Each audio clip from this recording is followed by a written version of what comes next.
تو این اینستاگرام هر ویدیو آموزشی که از حرکات میذارم کلی دایرکت و کامنت میگیرم از اینکه این حرکات چون تو داری دارو میزنی رو جواب میده، ولی ما چون نچرالیم رو ما جواب نمیده و هیچ تغییری نمیکنیم. امروز میخوام کامل در مورد این قضیه که مثلا نچرالم یا دارم دارو میزنم یا چند وقت دارم تمرین میکنم کامل توضیح بدم. تا انتهای ویدیو همراه من باش. مهمترین سوالی رو که میخوام امروز جواب بدم، شاید سوال شما هم باشه، اینه که اصلا میشه نچرال بدن خوبی ساخت یا نه؟ بله، 100% میتونی یه بدن خوب بسازی. تو این عکسایی که برات میذارم میتونی نتیجه 10 سال زحمات منو ببینی که نچرال کار کردم.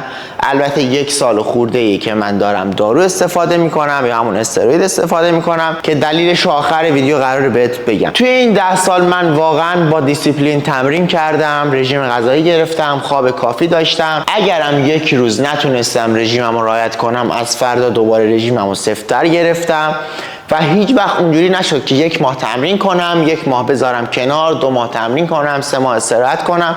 مداوم به تمرینم ادامه دادم. پس نچرال میشه بدن خیلی خوب ساخت، اما کسایی که معتقدن نمیتونن بدن خوبی بسازن کسایی بودن که مثلا سوال میکردم ازشون آخرین وعده‌ای که خوردی کی بود؟ میگفت صبح همون صبحونه نون پنیر رو چای شیرینی که خوردیم همونه. حالا مثلا ساعت 4 بعد از ظهر نهار نخوردی؟ نه، هنوز وقت نکردم. یا آخرین جلسه تمرینت کی بود؟ 5 روز پیش بود، دیگه وقت نکردم بعد از اون بیام تمرین. یا کی خوابیدی؟ ساعت 4 صبح خوابیدم، 6 صبح بیدار شدم. اینجوری شما نمیتونی یه بدن خوب بسازی. بدن خوب نیاز به دیسیپلین داره، نیاز داره که شما یه روتین داشته باشی، جزوی از زندگی روزانت باشه. اونجوری نباشه که هر موقع بیکاری بیای باشگاه یا هر موقع که تایم داری بیای باشگاه یا هر چیزی که دلت میخواد بخوری ولی یه بدن خوب داشته باشی. حالا شاید واسهتون سوال پیش بیاد، تو که بدنت خوب بود به صورت نچرال چرا داری دارو میزنی؟ اصلا دارو میزنی؟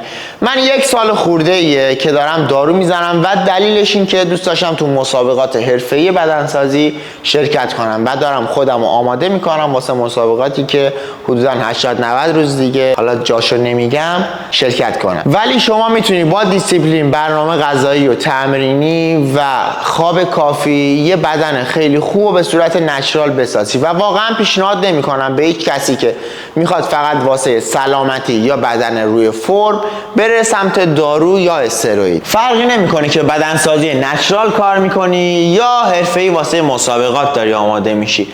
تو چنلم کلی ویدیوهای کاربردی میذارم، چنلمو سابسکرایب کن تا ویدیوامو از دست ندی.